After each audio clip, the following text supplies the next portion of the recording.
All right, what's poppin', everybody? It's your boy Armon, and we're back with another video. Get in here, get in here. It's time to get into some things, all right? So this video is, the fall of Young Miami, aka Jughead, Big Face, should be studied. Now, this is a horrible fall and demise of Young Miami. Imagine being a part of a girl group. First of all, being talentless, and all you wanted, you're coming from the gutters. You have a child or whatever. You have a baby father. You're from Miami. You're trying to make it out the hood, and your homegirl comes to you with this idea of being a rapper, and you're like, "Well, what's that mean? How you do that?" Then you get this idea. You become a rapper. Your girlfriend then goes to prison for about a year or 2 years. You carry the group. You have one of your biggest moments with Drake.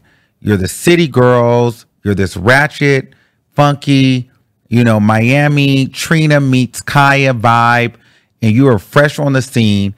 And you're the one with the least amount of talent and the one without the drive to do it. However, you end up being the one carrying the group, touring, doing shows, and really becoming, honestly, the city girl. There was a time where if you did not hear Young Miami on the record, you just did not feel like there was the city girls, because JT at some point, was actually obsolete to, having all of this fame and all this stardom, but for it to slowly fall apart because the label stopped believing in you. Every album that you guys had, started getting leaked. But before we get into that, they shifted the culture from period, and everybody was saying period, and everybody wanted the itty bitty voice, and they even ushered out men that started to act like them. You know what I'm saying? They really were a cultural reset in a movement. Worked with some of the biggest celebrities and the biggest stars. But they slowly started to fail because, JT didn't understand who she was. She didn't have her footing yet.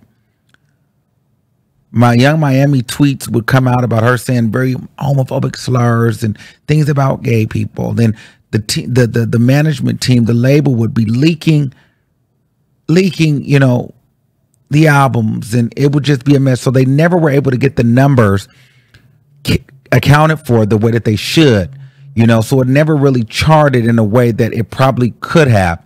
And they became very, very distant and very, very, depressed. And then, but you still have this fame. You still have this celebrity because she carried the group so long, so far, and they literally started a cultural reset to then finding yourself trying to get into a momentum with this girl group called the City Girls. But yet you and your partner couldn't get into the groove completely. They never won any real awards. There was never any tour. There was no major camaraderie there because for both of them, they were a little bit ignorant. And at this point, they kind of they didn't want the same things. You had JT wanting one thing. She just kind of wanted to do her work and go home. She was feeling devastated and she wasn't really interested because it wasn't working in her favor. Then she just wanted to be famous. And for her, it was fun. She liked to go party. She was put up. She was pretty. She got to be an influencer. Then let's focus more on her. She brought in Saucy Santana. They became friends. And first they were being a little shady. They didn't like Nicki Minaj. Then the videos resurfaced. JT ended up coming out and apologizing to Nicki Minaj. JT pulled Nicki Minaj in this direction. Then you started to see the separation. Then there used to be rumors that, these two girls didn't like each other. They don't fool with each other. Then they would get online and lie and make it seem like they are all best friends, and we on the internet is starting all this drama, and we're always messy. And But yet, when either one of them would have drama online, the other one would never get involved. They would let the other one be dragged by the public. And then it started to be a situation where they all had separate friends. She only liked the people that seemingly hated JT's newfound friend, which was Nicki Minaj. All the people that she seemed to like were people that Nicki didn't like. Cardi B, Megan Thee Stallion, Saucy Santana, Lotto. That was her crew. So at some point, they couldn't even be friends. Then she was in the club caught singing Cardi B's Tomorrow Too, which was a JT diss and Nicki Minaj diss, with her whole chest wide. Screaming it to the top of her lungs, knew the word for word. Fake, just why my nigga, both pussy. I think y'all should scissor. She got a chain, I got the same one, even bigger. She sang that. But she felt like she was untouchable because JT was trying to figure herself out still. You know, they had JT come on the platform and JT was, didn't know if she was American or not. I'll never forget that moment. Very, very, very crucial moment for me when JT sat on that platform and asked, was she American? That spoke volumes to the education and to the mental capacity of both of these women. And in that video where she asked, was she American or not? They were talking about how JT just didn't want to do brand deals, didn't want to go out, didn't really want to work. And JT was very, open and adamant about she just wanted to do her job and go home. So she really didn't have any drive. But she did because she felt like, you know what? She started dating a man named P. Diddy. She felt invincible, untouchable. She felt like she had won. And if you ask me, she felt she was in competition with JT. She felt like she was the girl of the girl because she had landed not only a baller, but the baller. She had landed a high power ranking king in hip hop culture to the point where he gave her a show. She got a game. She was winning awards for her podcast. She was getting millions and millions and millions of views. They were in Maybachs and Rolls Royce, and they were living the dream. She was holding signs up saying, "Daddy, I love you," or whatever stupid thing she was saying. She felt like she was the queen. She was Beyonce to his Jay-Z. Or you get what I'm saying. But she had felt like she had won. And I felt like there was a secret battle. She had gave all of everything to being a put-up, pin-up whore. Socialite. And every other week she would threaten that, I don't rap. I just want to be put up. I don't do rap somewhere. I don't do this. I don't do that. She kept speaking at it, speaking at it, speaking at it, speaking at it. And guess what now? She doesn't rap. Well, not anything that we listen to. P. Diddy has came. She was online revealing that he had P. Diddy'd on her and would violate her.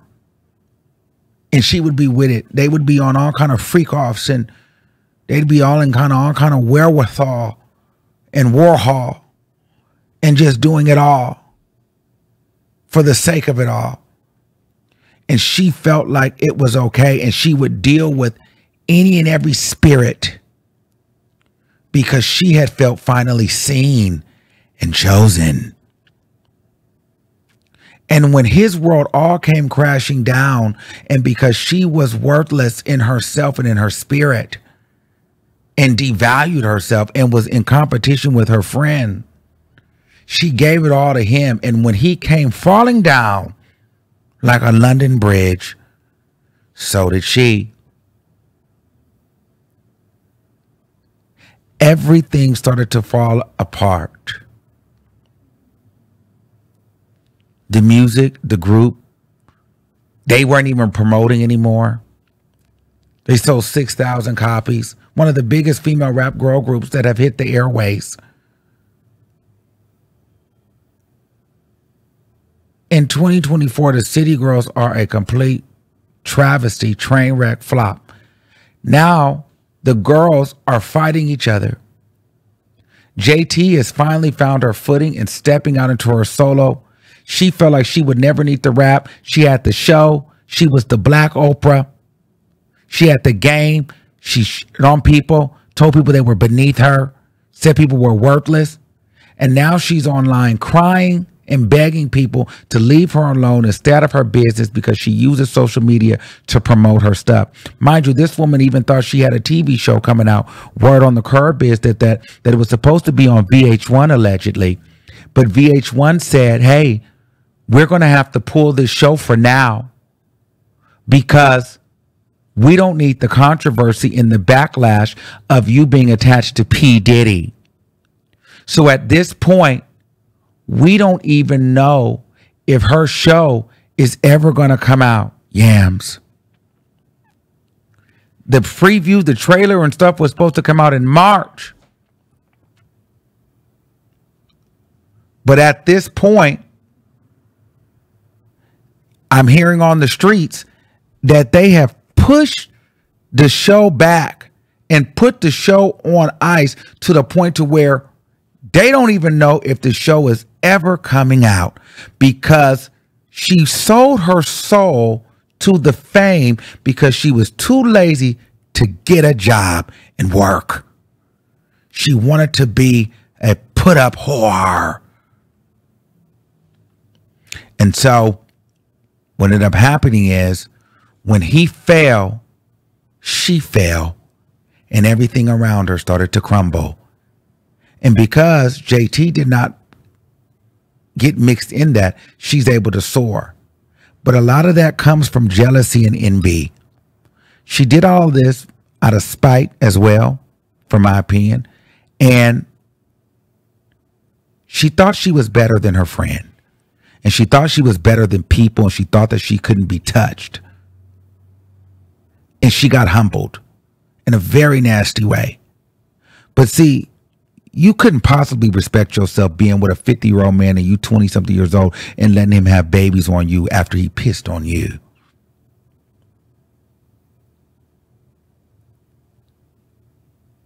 Think about that. You don't love yourself. You just want to be rich. You want to be famous. But with that, when you sell your soul like that, it takes you high, but then it damn sure it brings you low. And now she's sitting online asking for sympathy and payola as if people should feel bad about her. But when she was on her high horse, she was very cocky, arrogant, belittling, and thought she was better than anybody that didn't have as much money as her. And so now she's trying to peddle these records that no one cares about while her friend is sitting here soaring and going on city tours.